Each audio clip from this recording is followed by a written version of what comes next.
Hello, Mike. Hey, how are you? I'm good. How are you today? Oh, getting up. It's 8 o'clock. Just trying to get the caffeine in the body right now, but Yeah, of doing good. course. Yeah, it's good you're on the How are, West Coast. yeah, how are things over there in Boston? Is it getting cold? Now let's Okay. let's get started here. So this week's all about setting up your website and setting up your content marketing strategy. So I think this would be somewhat pertinent to Yeah, you. And absolutely. Yeah. uh, yeah, we'll just jump right in. So really, what is a content marketing strategy? It is text, images, and videos, and it could be any combination of these.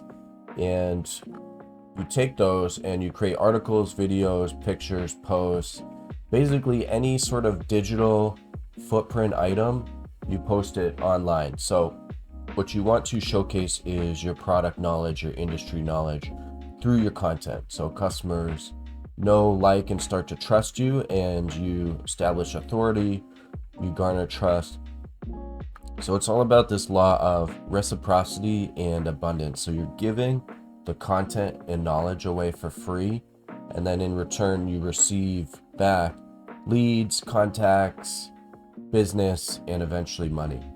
So getting a healthy cycle of giving and receiving on the content, that's really how you build your business. Yep. Yep.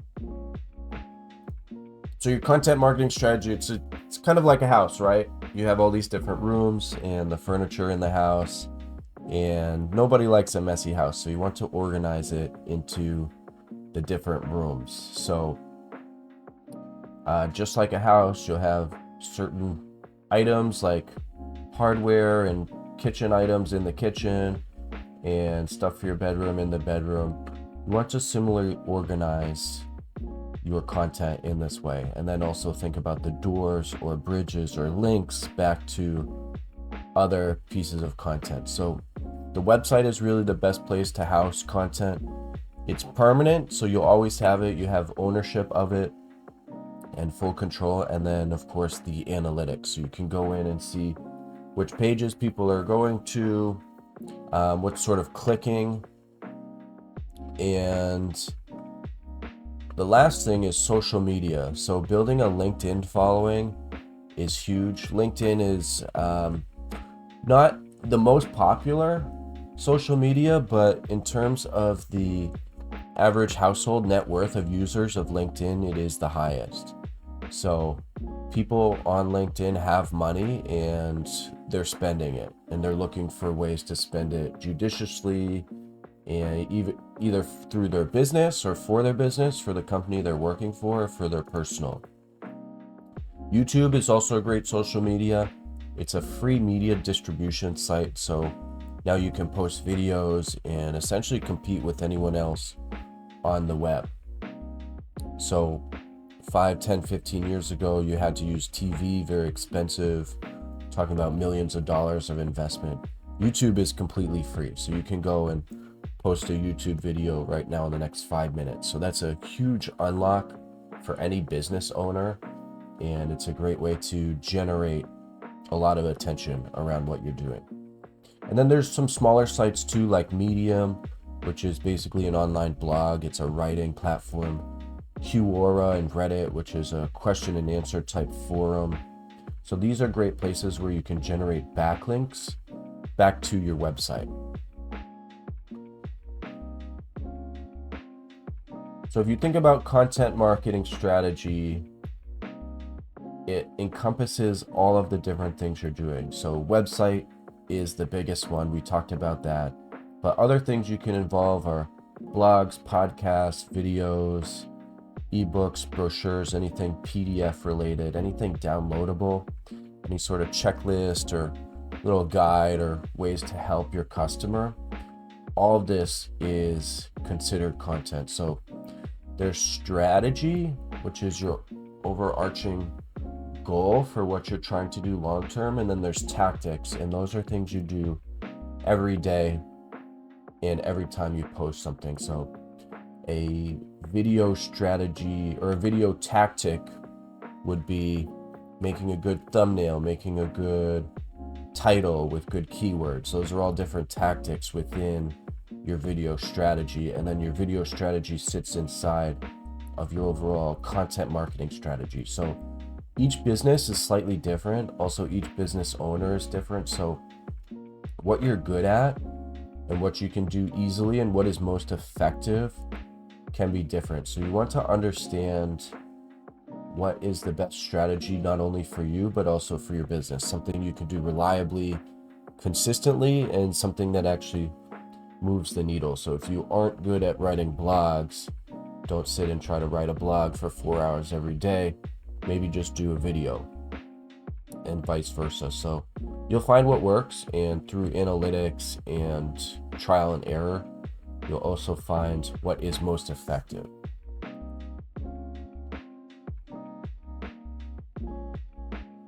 So with the website is like your house, and you want to build the content, furniture, rooms inside of the house. So you want to think carefully about how you're going to organize this information and define your product categories and how they relate to each other.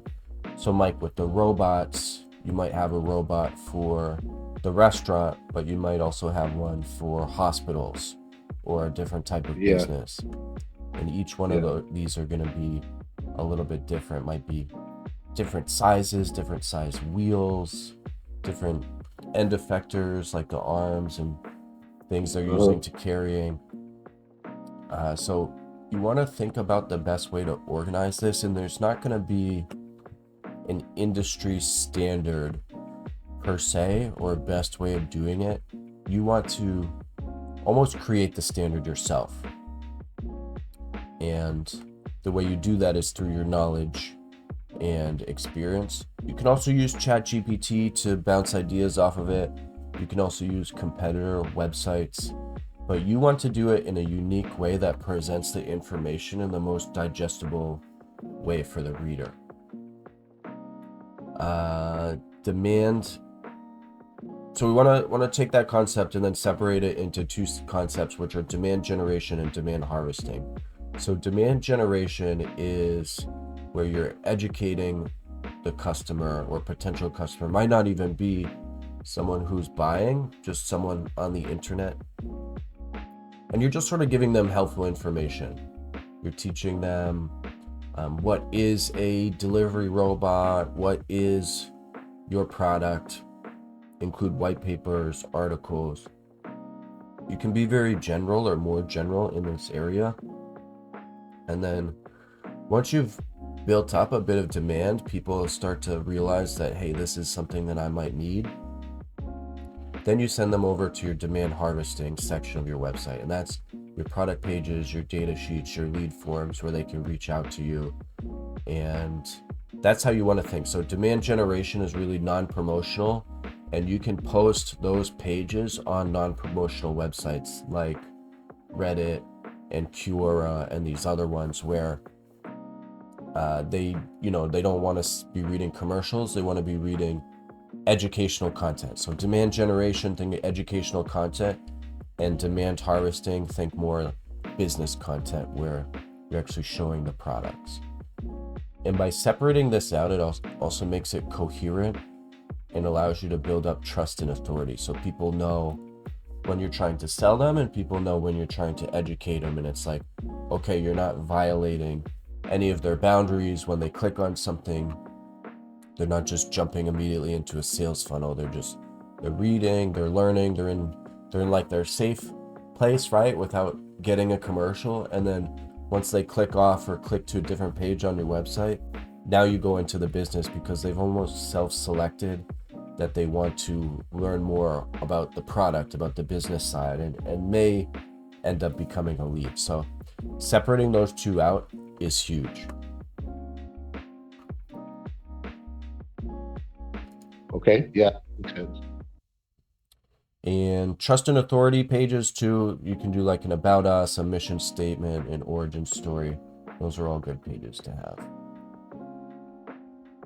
So website structure.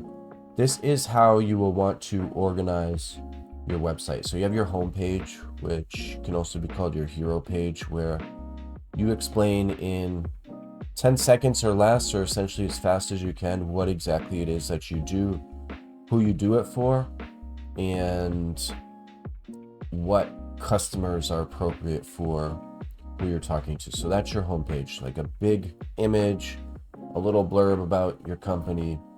And then once I scroll down, so you have an above the fold section, which is the main page before scrolling, and then below the fold is going to be once they start scrolling down. And that's where you start linking to the main topic pages. So one would be your products page. The second would be your About Us page, and that could have different subsections, doesn't have to be just one page. The third would be your industry knowledge page or your resource center, and you may want to name this something different based on your specific idea. Yeah, yours might be like robot categories, or maybe applications, something like that. Right. Do you have any information on what kind of like a web page style guides are making most effective? Because you can see a lot of different web pages that, like the Google ones, are all fancy, real lots of videos and all stuff to scrolling around. Is there any place that has like effective style guides for like web pages? Have you found anything like that? Yeah, there's definitely things you can search to find that. The best way to think about a website is retention, like eyeballs on the screen. So Right. good way to do that is videos, and then pictures, and then text, sort of in that order. So what I've been looking for is some kind of person or critique or team or somebody who says, for this kind of industry, this seems to be a good kind of style to put your web page in. Have you found anything like that? I haven't. I've been looking. Yeah, not any. Google cell phones, they have really fancy, really slick thing to do with it. But if you go to somebody like Robots R Us, it's pretty silly. It's like basically, here's our robots, done. I'm just trying to figure out if there's a way that anybody's done an analysis of which seems to be the most effective. That's what I'm trying to look for, and I haven't found anything like that. Yeah, it's definitely a good question. You could get a consultant or an SEO expert to come in, but it's going to be tough to say, how much they know about your business and about your customer. You'll probably be the best person to know that. But in terms of just website design, what I see which is popular is for each main page, so like these main topic pages and even the subtopics, you have a hero image, which is like a large image of what you're talking about for that topic, and then some text overlay on it, and a contact us button. So it's that's all above the fold. It's like a single page, but then once they scroll down, as soon as they scroll down, the next thing is the video, and then they stop on the video. That'd be like the video stream or something, showing something. Yeah.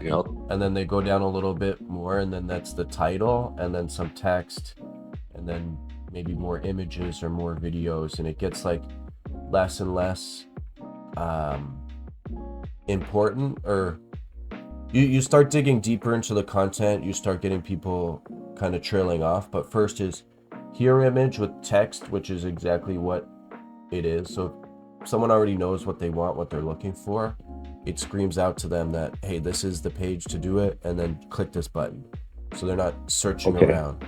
And then as soon as they start scrolling and go below the fold, video, and then title, a little bit text heavy, maybe another contact us button, some links and backlinks in the text to other pertinent pages, and then you keep going. I actually have a good image I found. I'll have to dig this up, of a product page. So this is when you get all the way to the bottom of this product tree, the individual pages. There are actually some recommended designs based on studies of where people's eyes go on the page and where to put the buttons. Yeah, that's kind of what I was looking for. Yeah, so if you can post that in the classroom thing, that'd be great. Yeah. Yeah. Yeah, let me make a note of that to dig that up. I saved it. I saw the post and I saved it maybe a couple weeks ago. I was like, oh, this is a really good post. Yeah, that's the kind of stuff I'm looking for. Is let me get some guidelines on how to place stuff so people think it's interesting and they'll click the button for sure. Yeah. Yeah, that's Yeah. really what you want. Yeah. So yeah, you want to think about how they get to that last page. It's almost like a squirrel finding a nut is the best way I like to describe it. They're kind of frantically looking and they're looking for a data sheet or a PDF or something with some numbers, and they're looking for pricing, and they're looking for dimensions of the product and user manual. Power or whatever. Yeah. Yeah. Yeah. You don't want to make it too complicated so they give up, but you want to make it enough that it looks like it's something important for them. You know, I understand. Yeah, that's the kind of stuff I'm looking for. Yeah. Yeah. You want to make it almost like a satisfying search for as they go down. Yes. And then they get it. They get the little dopamine release. They get the information that they need, and they had like a good experience. And then that's what makes them reach out. Yeah, that's what I'm kind of looking for. Some guidelines of doing that, so it doesn't look like it's just a mess of a web page. Yeah. Yeah. You could just put it all on the home page, right, and tell them to Control F search it. Or you just have so many buttons and information that just overwhelms people. I've seen a lot of that too. Yes. Yeah. All right, so where to start? So I recommend Wix for the website development. It's just the easiest one. I've used it for years, and they have a lot of like tools on there. So one is this AI tool, which will help you generate a website to start, and you can essentially use that as your skeleton. So I would stay away from using the web store template unless you're really selling consumer or like just above consumer grade stuff. Yeah, it kind of makes it look like too e-commerce, and you're going to get a lot of blank fields like for pricing and stuff. So just don't do the web store. But what you want to think about is your brand colors. So the best way to do it is to have your primary color, and then this is a color wheel here on the right. You take your primary color, and then you want to do a complementary color, which is usually opposite. And this is the most eye-catching way to do colors. So you can do all sorts of variations. If you search color wheel, you'll see like dark green, light green, forest green, lime green, neon green, all the different greens. But then against it, all the different reds. So you want to find your hex code for the color that you're using and try to stick to those colors. Black is a really nice color to use because it's sleek. A lot of people are using it now. It also helps with formatting. You don't have to do as much formatting when you're using black. But there are different colors of black too, so that's something to keep in mind. There's 00000 black, but then there's also 141414 black, and these are the different codes, the color codes. Right.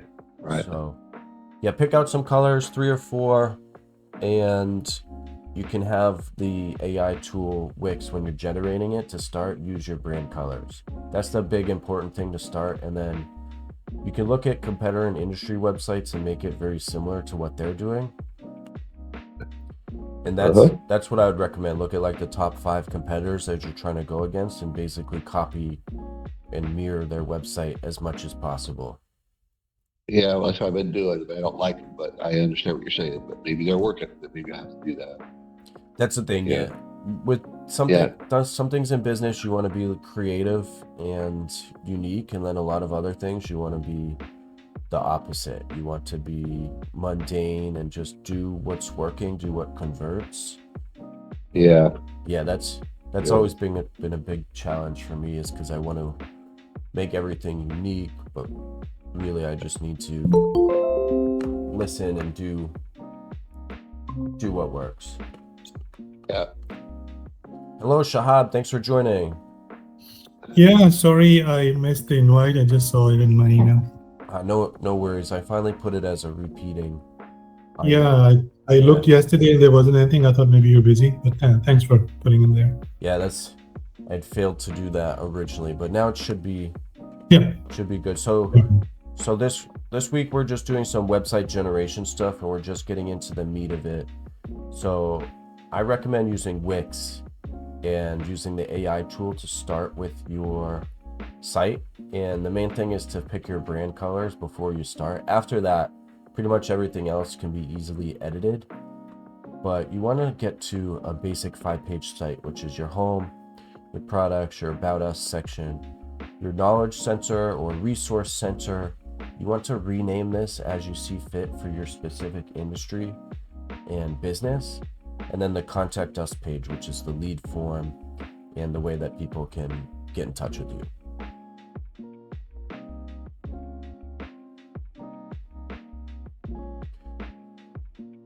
All right, so what to do next? What we want to do is start with one product category.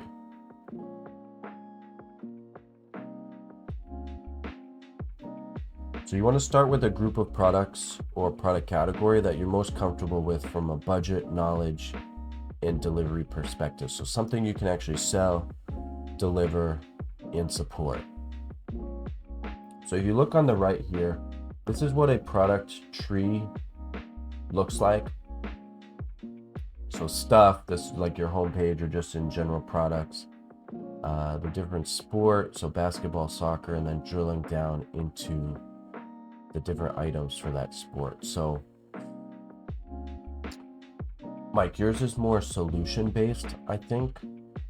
But again, you could go in by industry or by type of robot or something like that to eventually get to the products. Yeah, yeah. Or you want to think of the URL hierarchy. So you'll see here I have some examples. So this is if I was selling microscopes and making a microscope business.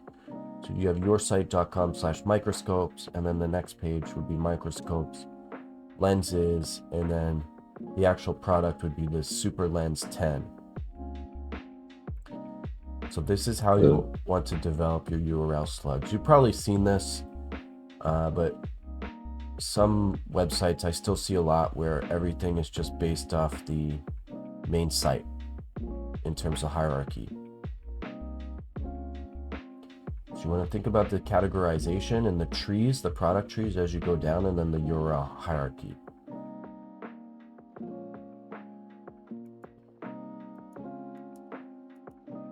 All right, so where to find content to post? The truth is you can find it everywhere. So I talked earlier about how content was either images, video, or text. So images are really easy. What you can do is you can take screenshots from YouTube videos to create unique still images.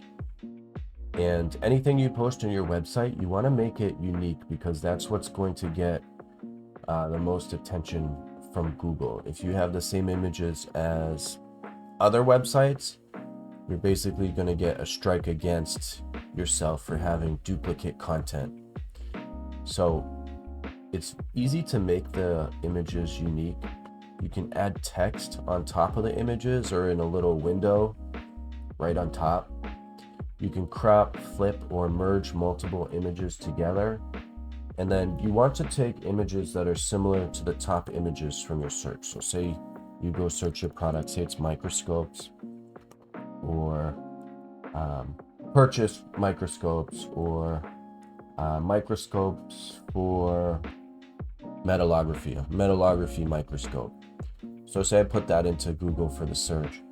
I want to look at like the first 5 or 10 images that are showing up on image search, and I want to either somewhat copy those or make very similar images to those. So say it's a image and the microscope's a certain size within the image. For whatever reason, that image is searching really well on Google. So again, just do what's already working and mirror that as much as possible. Videos. So there's a tool called Clip Grab, and you can download it. It's a free tool. And what it does, it allows you to take YouTube videos, the URL from the YouTube video, you put it into ClickGrab, and then you can download the video right onto your computer. So from there, you can use a video editing tool like CapCut or DaVinci. These are free tools. There's other ones too.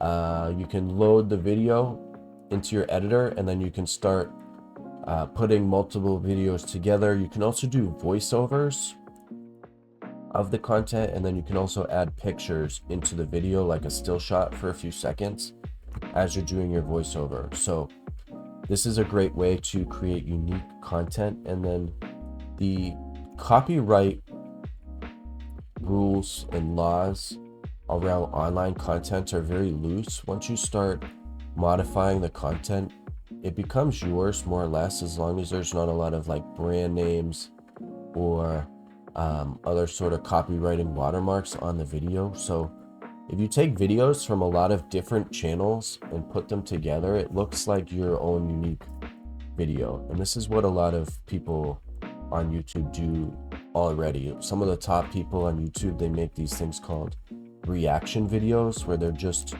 reacting with their face and overlay over another video which has already been used and generated by someone completely separate to what they're doing. So you can get videos from a lot of like international channels. Just search the product that you're selling.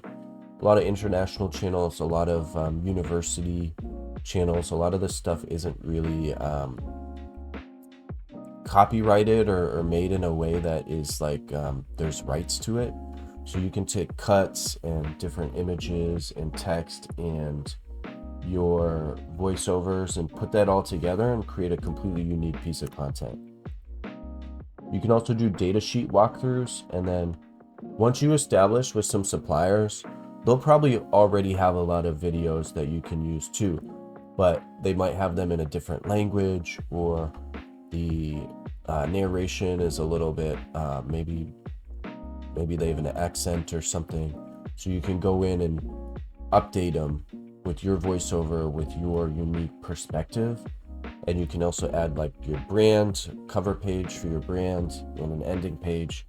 These are all different ideas for creating unique new videos. And then text. This is probably the easiest one, but also the one that is heaviest in terms of what you need to put on your website. Websites are very text heavy. So my website for Universal Grip has over 1 million words on it from all the different pages. So the big unlock here is ChatGPT. So you can use ChatGPT to generate the text. You can basically just take competitor content and have ChatGPT rewrite it, and you can tell it to rewrite it in a voice that is more similar to yours. You can also have ChatGPT dumb it down, which is better for the general user. So especially a lot of scientific content is very verbose, overly so. And what you can do is you can ask ChatGPT to dumb it down to like a 7th or 8th grade reading level. And that makes it just read very smooth and becomes much more digestible to the user. And then of course it becomes unique because it's all rewritten. There's also a tool called SEMrush, and you can use this to understand competitor keywords. So go straight to your competitor and type in their URL into SEMrush, and it'll show them all of their top keywords and also how they're targeting those keywords. So say again, the keyword is microscope, and I put in like top microscope company's website. I can see the exact page which ranks on Google for that keyword. I can then go to that page and see exactly what it is. It's probably a page like, what is a microscope, or what are microscopes used for? There's probably like 1,000 words of text. I can take that, put that into ChatGPT, rewrite it, have it add my branding and add all of my some of my keywords. You can all do that in the prompt. You can say, hey, talk about my company, mymicroscopes.com. It'll insert that into the article and then make the article completely unique, completely self-generated and something you can use anywhere you want.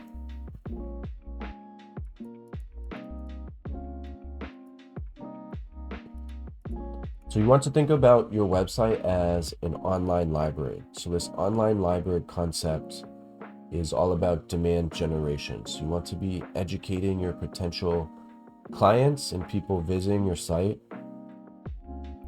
And the way you do this is have great information, but also have it curated and synthesized in a way that's easily digestible for the reader. So come up with good names and concepts for how to organize the library. It could just be a basic industry guide. Could be something else. So in my business, Universal Grip, there's these special test methods called ASTM test methods. So what I did is I just took a library and made a library of all the important ASTM test methods that you might encounter. And I separated them by industry. So all of the ASTM methods for textile industry, I put them all in one section. So anyone who's in textiles can just go to those 20 different ASTM methods, and then those are all linked to an individual page. And then the individual page has all sorts of information about it. It's almost like an article in a book. And then in that page, I'm linking back to the product pages. So specific fixture, say for ASTM F1306, I link back to the F1306 fixture. So say we're talking about microscopes again, you could organize it by use case. So biological microscopy, and you could have the microscope for looking at blood samples and looking at saliva, and you have all those listed down. And then in that article you have maybe there's a little bioreactor for doing blood samples that you sell. So in the article you link back to your product page. So think about the best way to organize and structure all of this information so that people can get to it. And then once you have your non-promotional educational pages, your information pages, what you can do is you can use those and backlink from Reddit or Quora back to your website. So you can do a search online like common microscope uses, and then just write the word Reddit at the end of it. And then it will post all the Reddit threads that are talking about microscopes. There might even be a subreddit like r/microscopes where they just talk about all this stuff. Now you can casually go in and see like different threads that are talking about something that you talked about in your page, and you can just say, oh, by the way, I found some good information on this page, and you link the page. So people now go in that thread, and then also the Google Spider will see that and backlink, and that's how you increase your SEO rank, is you just have like a lot of these spread all across the internet, all going back to your page. And it has to go to these non-promotional pages. If it goes to like a business page or a page where you're trying to sell something, it'll get flagged and they'll just take it down. But if it goes to a pure educational based page, that's really strong for you for generating these external backlinks.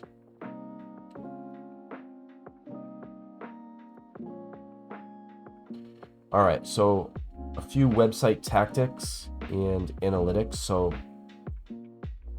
you want to launch your website as soon as possible.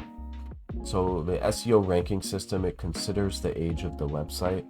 So you want to start generating the age and basically getting the overall age of your website up as soon as possible. Even if you have a very minimalist site with just 5 pages or 10 pages, you want to launch early with that. Don't wait till you have 100 pages. It'll take you 1 or 2 years and you'll miss out on 1 or 2 years of ranking. So you want to start early. And again, think of this house concept and think about just putting the house out there with a bunch of empty rooms, but the doors for the empty rooms aren't open. So you can just hide the pages that aren't finished or aren't done. But the ones that are, I'd strongly recommend to post those as soon as possible.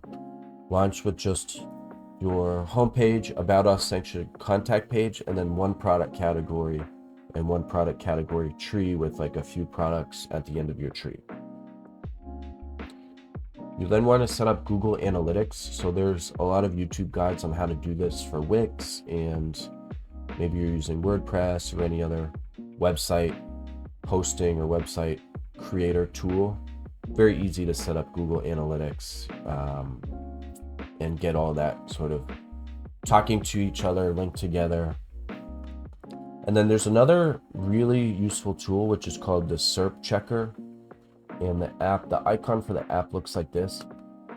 But essentially you put in your web domain, and then you can put in a bunch of search terms.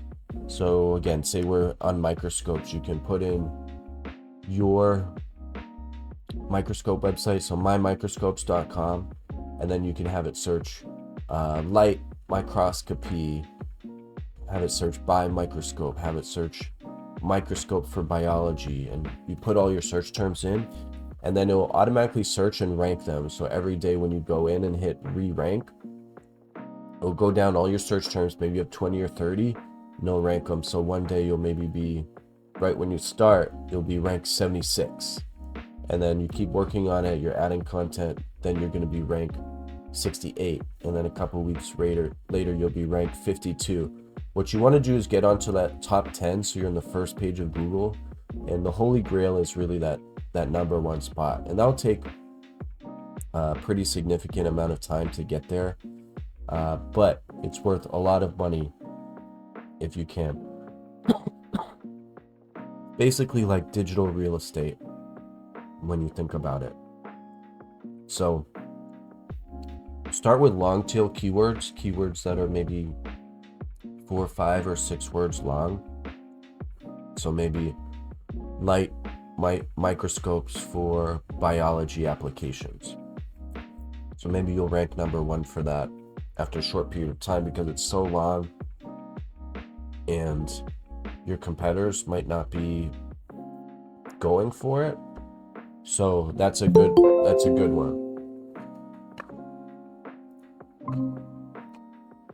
All right, we're just having Jordan join here. Hey Jordan, how's it going? Oh. All right. Hey Frank, doing well. Sorry, really late here, but hey everyone. No worries. And I got this on recording too, so I'll post this a little bit later. But yeah, we're just talking about this SERP checker and ways to rank on Google. Okay, just one question about this search checker thing. So yeah, of course. You have your website, you got it up there. Then you go to SERP checker. Then you say you put your website address in there, and then the keyword searches, or the That's good. Okay. Yeah, it's like 2 windows. So first is your website, and then it's gonna have then you enter as many as you want of the search terms that you want it to search against your website. So it's just like if you go in Google and you search for something, and then you start manually looking for where your website's gonna pop up. Right. Is essentially doing that for you. Okay. So it's just showing you the effectiveness of what you've already done on your website. That's right. It's not helping you make it grow your position on the Google search. It's just showing you what you have, how that's ranking on the search, and then you have to go to your website and adjust it to make those search terms go higher, rank higher. What you're saying? That's right. So it tracks, and it tracks your progress over time, so you can see, okay, I jumped 10 spots over the last couple of weeks, and then once you start getting close to the top, you can see, okay, this competitor number 1 is here, then number 2. Now I'm 3rd. Now what is 1 and 2 doing that I'm not doing? Is their website just bigger? Do they have more videos? Do they have more buttons? Do they have more data sheets? Like, figure out why they're 1 and you're 3. Okay, all right. That's what I misunderstood, but that's exactly right. It's a checker to see how you're doing. Yeah. It's not helping you rank. It's helping you. It's showing you how you rank. Okay, great. That's what I wanted. Thanks. The main two things that are going to help you rank is one is like the actual content on the website, text, videos, photos, and then two is backlinks. So other places on the web, on the whole interwebs, that link back to your site, because that basically means your website has authority.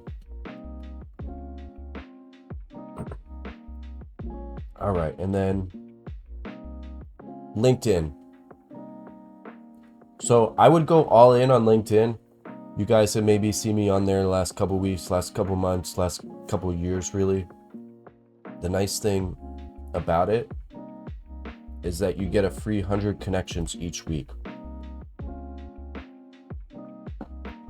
So you can connect with 100 people. I would connect with your ideal customer profile. So maybe you're looking for quality managers. Just search those people and just link with them. And then you can repost content from your website on LinkedIn.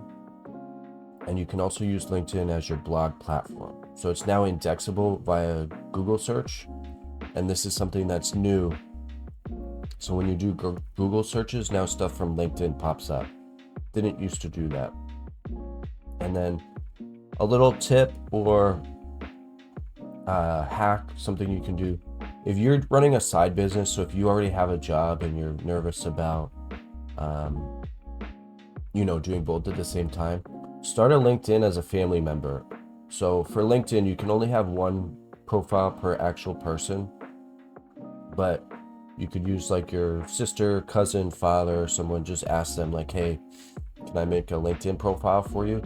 Put them in your company and start a company page with them, and then use that as the channel for your side business.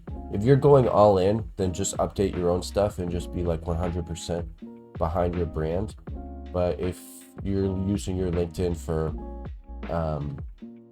employment purposes, then you can do this. But you can't make two profiles with the same name. You'll get banned on both of them.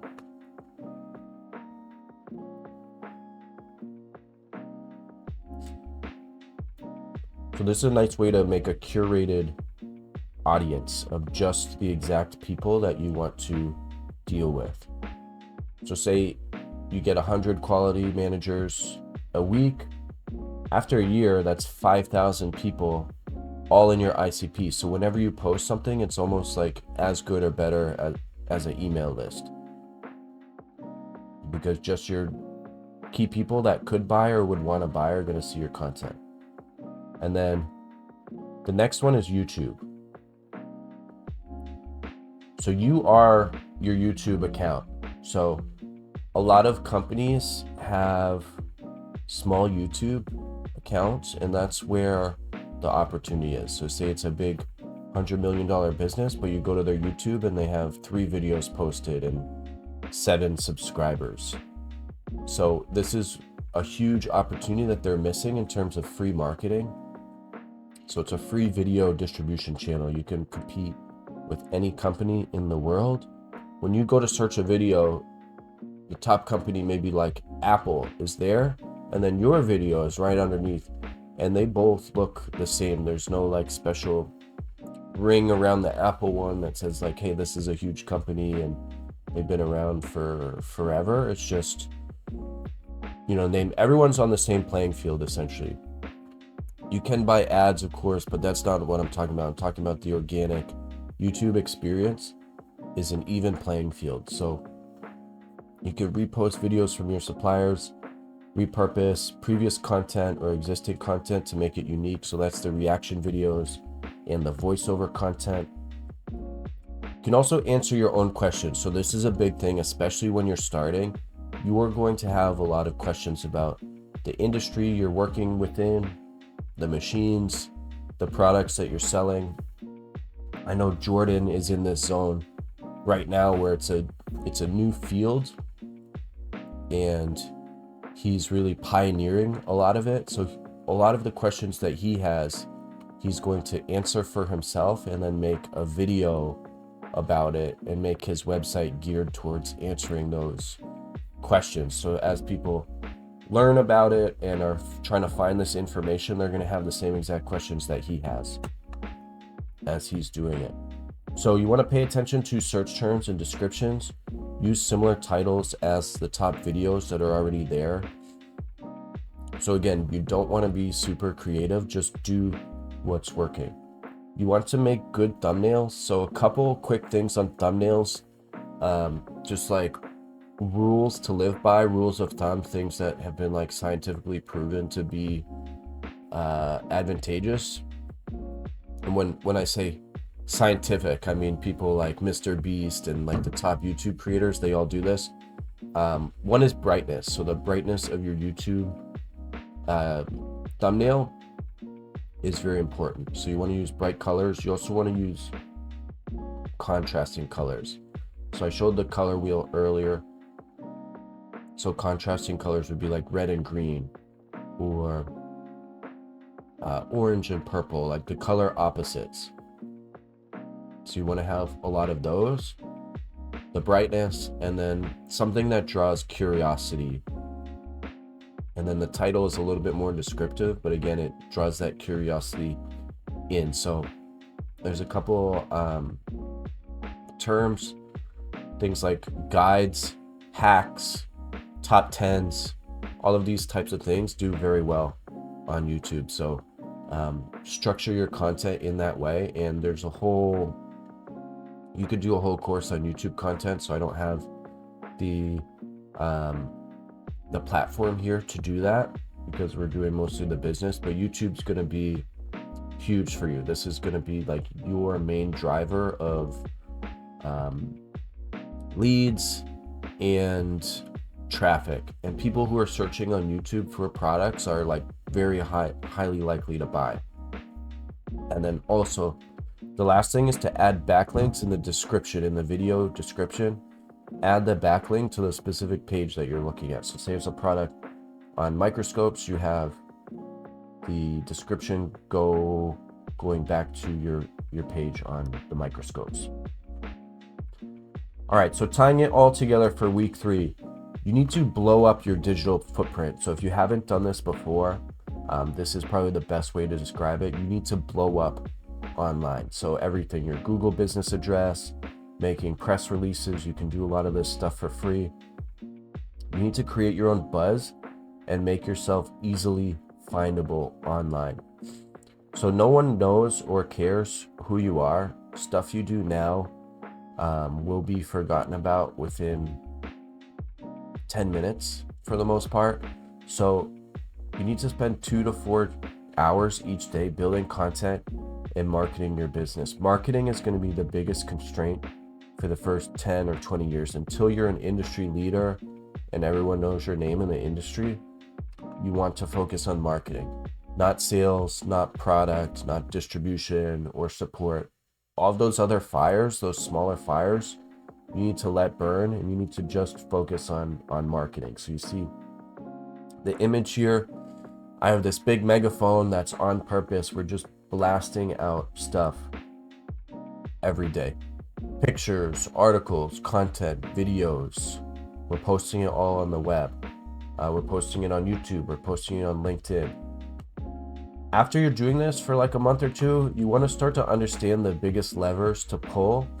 So some people get really into YouTube and that's their big thing. They get a lot of subscribers fast and that's what's driving the business. Some people write technical articles. Blogs really are not big anymore here in 2025, so I'd probably stay away from those. But written content that lives on your website, product pages, and the industry library type concept that I talked about before, that's still huge. So if you can, instead of making blogs about random topics every week and they're really not coherent or have any structure, focus on the industry library topic and the industry library concept. Make your website an online library. That's a huge lever to pull. So you'll find the biggest levers to pull, and then you'll find ones that are low effectiveness, but also low effort. So like reposting something on YouTube, on LinkedIn that you just posted on YouTube, that only takes 5 minutes to repost on LinkedIn. So make sure you're doing stuff like that, even if it's just maybe 20% as effective, but only takes 5% of the time. That still means it's a big lever to pull.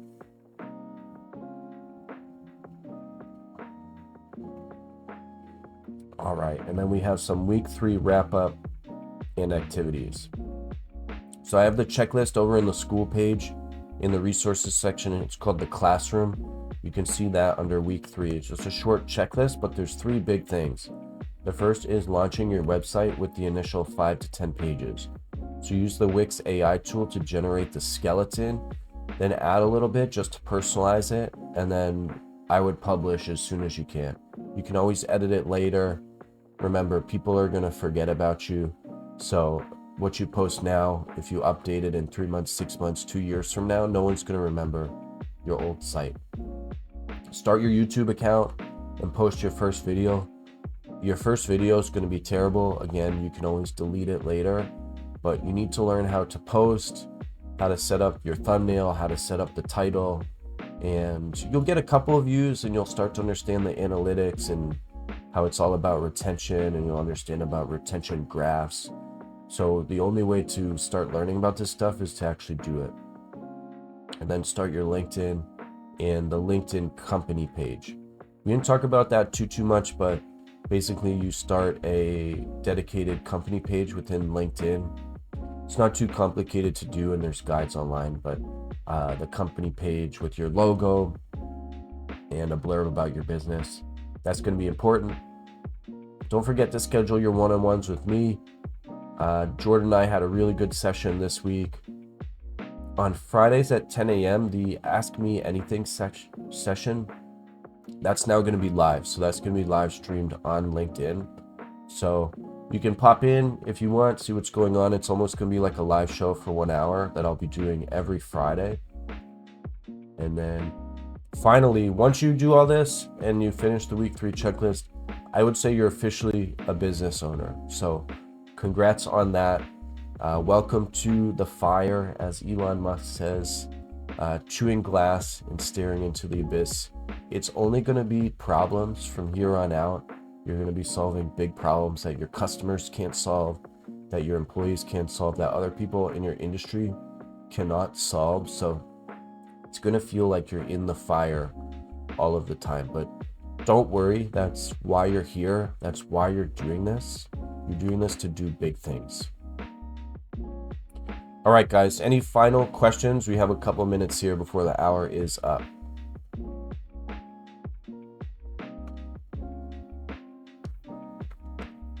Hey, I'm good, Frank. Thanks a lot. Appreciate it. Yeah, of I course, do have to Mike. run though. I got to go to my next one, and I've got 3 minutes to get in the car and get going. But thanks. Appreciate it. All right, Mike, thanks. Yep. Yeah. Bye. Catch you later. All right, Shahab and Jordan, thanks for joining as well. If you have any questions, book a one-on-one with me. You know where to find me. Sounds good. Yeah, I'll review the slides at the beginning there that I missed. I think next step for us, I think we're looking at probably creating a LinkedIn page next, and then YouTube. I'll have to put. I liked what you said about thinking about questions that we actually have and posting those to YouTube, but I also like setting the bar low. Like, hey, the first ones are going to be bad, but just do it and rip the Band-Aid off and get some content out there. So yeah, I think what we're looking like is we got to finalize the website. Then I think LinkedIn's next. And then I think YouTube. Awesome. I'll be looking forward to that. All right, Jordan. Yeah, good luck. And Shahab, you as well. Have a good rest of the week. All right, thanks, guys. I'll catch you later. Thanks, Frank. Take care. Bye. All right, see ya.